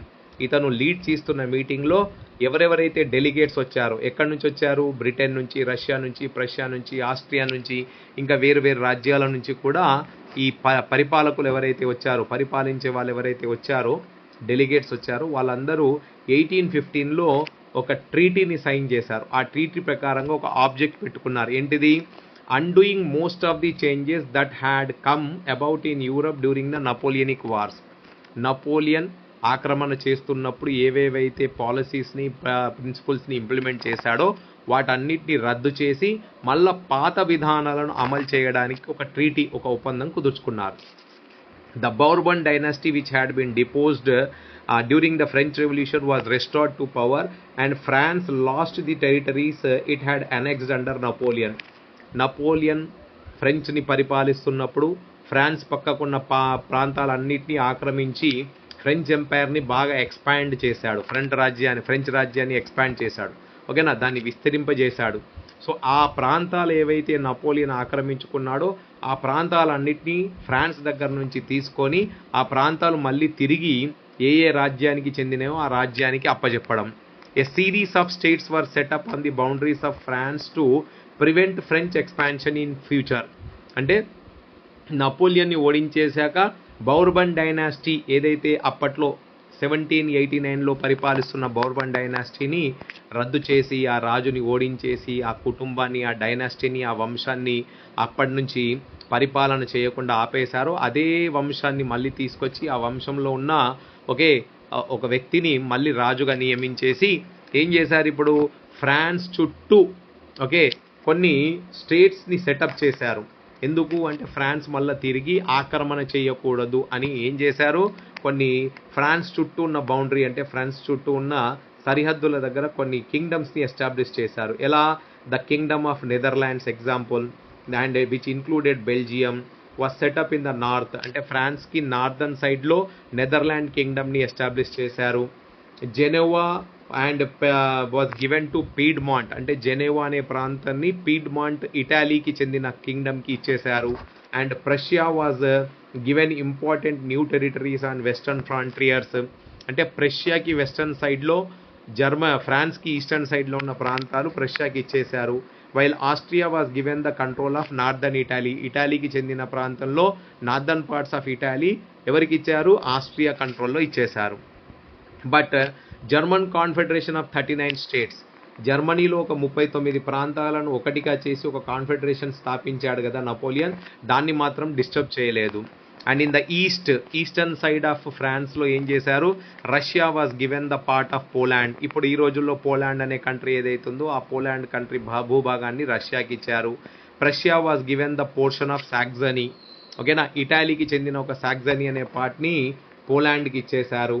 And the main intention was to restore the monarchies that had been overthrown by Napoleon. అంటే ఈ మీటింగ్ ఒక మెయిన్ ఇంటెన్షన్ ఏంటిది ముఖ్యంగా అంటే నపోలియన్ ఏవేవైతే ప్రాంతాల్లో ఉన్న రాజులను ఓడించి ఆ ప్రాంతాలను తిరిగి తను సాధించుకున్నాడో ఆ ప్రాంతాలను తిరిగి మళ్ళీ ఆ రాజ్యాలకు, అంటే ఆ రాజ్యాలకు చెందిన రాజులకు తిరిగి, ఆ కుటుంబాలకు, ఆ డైనాసిటీస్కి, ఆ వంశాలకు చెందిన వాళ్ళకు తిరిగి ఇచ్చేయడం. And create a new conservative order in Europe. అంటే మళ్ళీ తిరిగి అదే ఓల్డ్ కన్జర్వేటివ్ ఆర్డర్ని యూరప్లో స్థాపించే ప్రయత్నం చేయడం. నౌ కన్జర్వేటివ్ రిజిమ్స్ ఏవైతే ఎస్టాబ్లిష్ అయ్యాయో 1815లో దేవర్ ఆటోక్రటిక్. అంటే మళ్ళీ నిరంకుశ పరిపాలన మొదలుపెట్టారు వీళ్ళు. They did not tolerate criticism and dissent and sought to curb activities that question the legitimacy and autocratic governments. అంటే ఈ పరిపాలకులు ఎలా ఉన్నారు, వీళ్ళ పరిపాలన ఎలా ఉంది అంటే వీళ్ళకి ఎవరు వ్యతిరేకం పోకూడదు, వీళ్ళకి వ్యతిరేకంగా ఎవరు చెప్పకూడదు, న్యూస్ పేపర్లో రాయకూడదు, ఏ విధమైన డిసెంట్ అంటే వ్యతిరేకత చూపెట్టకూడదు, వాళ్ళు చెప్పిందే వేదమని పాటించాలి, క్రిటిసైజ్ చేయకూడదు, ఎవరు ఎదురు తిరిగినా వాళ్ళను అణిచివేసేవాళ్ళు, వాళ్ళని తొక్కేసేవాళ్ళు, లెజిటమేట్గా అంటే వీళ్ళకి ఎలాంటి ఎదురు లేని పరిపాలన చేయడం మొదలుపెట్టేశారు. Most of them imposed censorship laws to control what was said in newspapers, books, plays and songs, and reflected the ideas of liberty and freedom associated with the French Revolution. French విప్లవం జరిగినప్పుడు ఏవేవైతే భావాలు వచ్చాయో అంటే Liberty, స్వేచ్ఛ, సమానతత్వం, ఇలాంటి భావనలన్నీ news పేపర్స్లో రాయడం దాన్ని నిషేధించేశారు, బుక్స్లో రాయడం నిషేధించేశారు. ప్లేస్ అంటే అప్పట్లో ప్లేస్ జరిగేటివి కదా, ఆ ప్లేస్లో ఇలాంటి భావనలు తీసుకురావడము, ఐడియాస్ ఆఫ్ లిబర్టీ అనే భావనను ప్రొపగాండా చేయడం మీద నిషేధం పెట్టేశారు. And the memory of French revolution nonetheless continue to inspire liberals. కానీ వీళ్ళు చేసే ప్రయత్నం ఒక దిక్కు జరుగుతుంది, కానీ లిబరల్స్ ఎవరైతే ఉన్నారో వీళ్ళు ఈ ఐడియాస్ నుంచి ఇన్స్పైర్ అవ్వడము ఆపలేదు. వీళ్ళు ఆ ఇన్స్పిరేషన్ని తీసుకుంటూనే ఉన్నారు. వీళ్ళు తిరిగి మళ్ళీ పరిపాలనకు వచ్చే ప్రయత్నం అనేది చేస్తూనే ఉన్నారు. One of the major issue taken up by the liberal nationalist who criticize the new conservative order was freedom of the press. దీంట్లో ముఖ్యంగా ఎవరైతే లిబరల్స్ ఉన్నారో వాళ్ళు కోరుకున్నది, ముఖ్యంగా కన్జర్వేటివ్స్ పరిపాలిస్తున్నప్పుడు కూడా వీళ్ళు ముఖ్యంగా కోరుకున్నది ఏంటిది అంటే ఫ్రీడమ్ ఆఫ్ ప్రెస్. న్యూస్ పేపర్స్లో మీకు వ్యతిరేకంగా రాసే హక్కు మాకు కావాలి అనేది మాత్రం కోరుకుంటున్నారు ఇక్కడ. అండ్ ఇలా ఈ నిరంకుశ పరిపాలన జరుగుతున్నప్పుడు మరి రెవల్యూషనరీస్ ఏం చేస్తున్నారు అంటే, ఈ లిబరల్స్, ఈ న్యూ మిడిల్ క్లాస్ పీపుల్ ఏం చేస్తున్నారు చూద్దాం. The revolutionaries during the years following 1815 the fear of repression drove many liberal nationalist underground. ఎప్పుడైతే కన్జర్వేటివ్స్ మళ్ళీ పవర్లోకి వచ్చేసారో ఈ లిబరల్స్ కానీ, ఓకేనా, ఎవరైతే ఈ ఫ్రీడమ్ కోరుకుంటున్న వాళ్ళు ఉన్నారో, రెవల్యూషనరీస్ ఉన్నారో, వాళ్ళు అండర్ గ్రౌండ్లోకి వెళ్ళిపోయారు. ఎందుకు? దొరికితే వీళ్ళని చంపేస్తారు, దొరికితే వీళ్ళను జైల్లో వేసేస్తారు, ఓకేనా, దొరికితే వీళ్ళకి శిక్ష పడుతుంది కాబట్టి వీళ్ళు అండర్ గ్రౌండ్ వెళ్ళిపోయారు, దాచుకొని. Secret societies were sprung up in many European societies to train revolutionaries and spread their ideas. అండర్ గ్రౌండ్లోకి వెళ్ళి సీక్రెట్గా, ఓకేనా, సొసైటీస్ని ఎస్టాబ్లిష్ చేసి ఆ సొసైటీస్ ద్వారా వీళ్ళ ఐడియాస్ని స్ప్రెడ్ చేయడం మొదలుపెట్టారు. And to be revolutionary at that time, అప్పట్లో రెవల్యూషనరీ అంటే ఒక క్రైమ్ లాగా భావించే వాళ్ళు అన్నట్టు, ఓకేనా. సో ముఖ్యంగా వియన్నా, కాంగ్రెస్ ఆఫ్ వియన్నా అయిపోయాక, అంటే వియన్నా మీటింగ్ ఏదైతే జరిగింది కదా, ఆ వియన్నా మీటింగ్ జరిగాక మాత్రం ఎవరైనా కూడా లిబర్టీ, స్వేచ్ఛ, ఫ్రీడమ్, సమానతత్వం అనే మాట మాట్లాడితే చాలు వాడిని తీసుకుపోయి జైల్లో పడేయడం, వాడిని అణిచివేయడం, చంపేయడం, శిక్షలు వేయడం. And most of these revolutionaries also Shah the creation of nation states as a necessary part of the struggle for freedom. చాలామంది రెవల్యూషనరీస్ అయితే ఇప్పుడు ఏమనుకుంటున్నారు అంటే, అసలు వాస్తవానికి జాతీయవాదం రావాలన్నా, ఓకే, నేషన్ స్టేట్స్ అనేటివి క్రియేట్ అవ్వాలన్నా ఈ నిరంకుశ పరిపాలనకు అంతం పలకాలే. వీళ్ళ పరిపాలన అంతం అవుతేనే నేషన్ స్టేట్స్ అనేటివి ఫామ్ అవుతాయి. మన స్ట్రగుల్ అనేది నేషన్ స్టేట్స్ ఫామ్ చేయడానికి, స్వేచ్ఛను పొందడానికి స్ట్రగుల్ నడుస్తూనే ఉండాలి అని కోరుకున్నారు ఇక్కడ.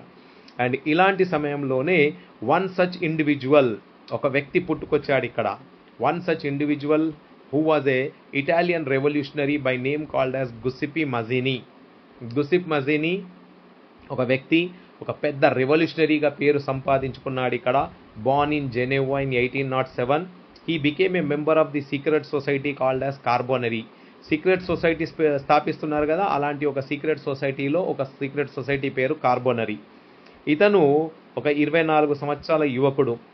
అండ్ ఇతను ఎప్పుడైతే కార్బోనరీలో పనిచేయడం మొదలుపెట్టాడో చురుగ్గా, ఓకేనా, he was sent to exile. ఇతను ఒక విప్లవంలో పాలు పంచుకోవడము and tried to attempting a revolution in Liguria అనే ప్రాంతంలో ఒక విప్లవాన్ని తీసుకొచ్చే ప్రయత్నం చేశాడు. దొరికిపోతాడు, పట్టుబడతాడు. అండ్ ఇతన్ని తీసుకెళ్లి దేశ బహిష్కరణ చేసేస్తాడు.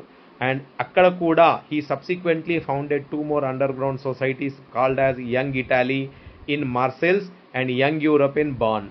దేశ బహిష్కరణ చేసేసా అంటే రాజ్యం నుంచి బహిష్కరణ చేసినా కూడా బయటికి వెళ్ళి వేరే ప్రాంతాల్లో ఉంటూ కూడా ఇతను 2 సీక్రెట్ సొసైటీస్ని స్థాపించాడు, young Italy in Marseilles and young Europe in Berne. And ఆ గ్రూప్స్ ఏవైతే ఉన్నాయో ఆ group members they were like minded. అందరి హావభావాలు కలిసేటివి అన్నట్టు, అందరి ఫీలింగ్స్ ఒకే రకంగా ఉండేటివి. And these men were from Poland, France, Italy and German states. And Mazzini believed that God had intended nations to be the natural units of mankind. మానవత్వం సురక్షితంగా ఉండాలి అంటే మజినీ భావన ఏంటిది అంటే, దేవుడు అసలు దేశము అంటే జాతీయవాదము, నేషన్ స్టేట్ అనే ఫీలింగ్ ఉండాలి, ఇలాంటి ఉంటేనే మానవాళి అనేది భద్రంగా ఉంటుంది అనే ఫీలింగ్తో ఉన్నవాడు. So Italy could not continue to be a patchwork of small states and kingdoms. It had to be forged into a single unified republic with a wider alliance of nations.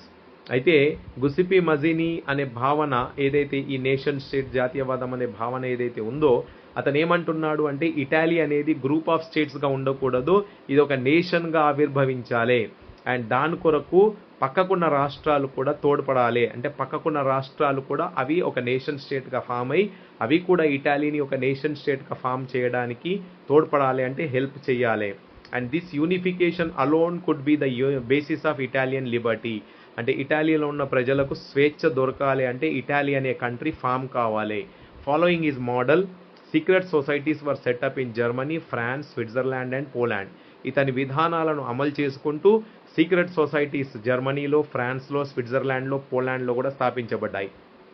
And ఇలా ఇటాలీని ఒక స్వేచ్ఛగా, అంటే ఇటాలీలో ఉన్న వాళ్ళకు స్వేచ్ఛను ప్రసాదించడానికి, Italy దేశాన్ని స్థాపించడానికి, అంటే ఇటాలీ దేశాన్ని ఫామ్ చేయడానికి ఇతను కంటిన్యూస్గా రిలెంట్లెస్ అపోజిషన్ ఎదుర్కొన్నాడు. మొనార్కీ నుంచి ఎన్నో కష్టాలు పడ్డాడు. బట్ అతని విజన్ మాత్రం, అంటే అతని యొక్క చూపు ఒకటే దిక్కుంది, ఏంటిది అంటే ఇటాలీని ఒక దేశంగా క్రియేట్ చేయాలి. అండ్ ఎన్ని కష్టాలు వచ్చినా, ఎన్ని ఎదురు దెబ్బలు వచ్చినా ఎదురు దెబ్బలు తట్టుకుంటూ, కష్టాలు తట్టుకుంటూ ముందుకెళ్ళాడు. అండ్ ఇలా చేస్తున్నప్పుడే మెటర్నిక్ ఇతని గురించి ఒక విషయం చెప్తాడు. Metternich described him as the most dangerous enemy of our social order. మన సమాజంలో ఈరోజు ఎవరైనా ఒక డేంజరస్ వ్యక్తి ఉన్నాడు అంటే అతను గుసెఫ్ మెజెనీ. ఎందుకంటే ప్రజల్లో మార్పు తీసుకొస్తున్నాడు ఈయన విధానాలు అలా ఉన్నాయి అన్నట్టు. సో మెటర్నిక్ దేనికి చెందినవాడు? మెటర్నిక్ కన్జర్వేటివ్ గ్రూప్కి చెందినవాడు. కాబట్టి ఈ రెవల్యూషనరీ గ్రూప్కి చెందిన మజినీని ఏమన్నాడు? Most dangerous enemy of the social order అని చెప్పాడు ఇక్కడ. సో ఇలా జరుగుతున్న సమయంలో విప్లవాలు మొదలైపోయాయి. 1815 నుంచి 1830 దాకా కన్జర్వేటివ్స్ పరిపాలించుకుంటూ నడిచారు. పరిపాలన సునాయాసంగా నడిచిపోయింది. కానీ underground secret societies form అవ్వడము, ఈ సీక్రెట్ సొసైటీస్ విప్లవాన్ని తీసుకొచ్చే ప్రయత్నాలు చేయడము, అండ్ ఇది 1830 to 1848 మధ్యలో చాలా రెవల్యూషన్స్ని తీసుకొచ్చింది యూరోప్లో ఉన్న చాలా ప్రాంతాల్లో. ఎక్కడెక్కడ జరిగింది చూద్దాం. As conservative regimes try to consolidate power, వీళ్ళ పట్టుని బిగించే సమయంలోనే లిబరలిజం, నేషనలిజం అనే ఐడియా చాలా ఒక పెద్ద మోతాదులో స్ప్రెడ్ అయిపోయింది అప్పటికే. ఇది ఎక్కడెక్కడికి స్ప్రెడ్ అయిపోయింది అంటే ఇటాలీలో, జర్మనీలో, ఓకేనా, ఒట్టోమాన్ ఎంపైర్లో, ఐర్లాండ్లో, పోలాండ్లో ఈ ఐడియా అప్పటికే బాగా స్ప్రెడ్ అయిపోయింది. అండ్ రెవల్యూషనరీ గ్రూప్స్ ఫామ్ అయిపోయి అవి బలం సంపాదించుకున్నాయి ఈ గ్రూప్స్ అన్ని. And these revolutionary groups were led by liberal Nationalist, అంటే స్వేచ్ఛ కోరుకుంటున్న జాతీయవాదులు, ఓకేనా, బిలాంగింగ్ టు ఏ గ్రూప్కి, ఏ వర్గానికి చెందిన వాళ్ళు వీళ్ళంతా? Educated families, middle class elite, అంటే మధ్యతరగతి కుటుంబాలు, చదువుకున్న వాళ్ళు, విద్యావేత్తలు, ఎమాంగ్ హూమ్ ఎవరెవరు ఉన్నారు? ప్రొఫెసర్స్ ఉన్నారు, స్కూల్ టీచర్స్ ఉన్నారు, క్లర్క్స్ ఉన్నారు, and members of the commercial middle classes, వ్యాపారం చేసుకున్న వాళ్ళందరూ ఒకటైపోయారు ఇక్కడ. And the first upheaval took place in France, మళ్ళా మొదలైంది ఇక్కడ ఫ్రాన్స్లో. 1830లో బౌర్బన్ డైనాసిటీ పరిపాలిస్తున్న టైంలో, ఓకేనా, ఎప్పుడు నపోలియన్ని ఓడించేశారు కదా 1815లో, ఓడించేసి బౌర్బన్ డైనాసిటీని మళ్ళీ స్థాపించారు కదా. 1815 నుంచి 1830 దాకా బౌర్బన్ డైనాసిటీ పరిపాలించింది. మళ్ళీ ఇక్కడ 1830లో ఒక విప్లవం వచ్చింది. మళ్ళీ ఇక్కడ 1830లో ఎవరు విప్లవం తీసుకొచ్చారు? మళ్ళీ ఫ్రాన్స్లో రెవల్యూషనరీస్ విప్లవాన్ని తీసుకొచ్చేసి అక్కడున్న పరిపాలనను రద్దు చేసేసి, అంటే who installed a constitutional monarchy with Louis Philippe as its head, అంటే బౌర్బన్ డైనాసిటీకి చెందిన అంటే బౌర్బన్ డైనాసిటీకి చెందిన లూయి ఫ్యామిలీకి చెందిన వ్యక్తిని వీళ్ళు నియంతగా, అంటే మొనార్క్గా ఎస్టాబ్లిష్ చేశారు కదా, అతన్ని ఓవర్త్రో చేసేశారు, అతన్ని గద్దె దింపేసి మళ్ళీ విప్లవం చేపట్టి మళ్ళీ అక్కడ మార్పును తీసుకొచ్చేశారు. అండ్ ఇదే సందర్భంలో మెటర్నిక్ మళ్ళీ ఒక కోట్ చెప్తాడు ఇక్కడ, వెన్ ఎవర్ ఫ్రాన్స్ సీజెస్ యూరప్ క్యాచెస్ కోల్డ్ అంటాడు. అంటే మళ్ళీ ఫ్రాన్స్లో విప్లవం వచ్చింది కాబట్టి ఇదంతా స్ప్రెడ్ అయిపోతుంది అని చెప్తున్నాడు ఇక్కడ.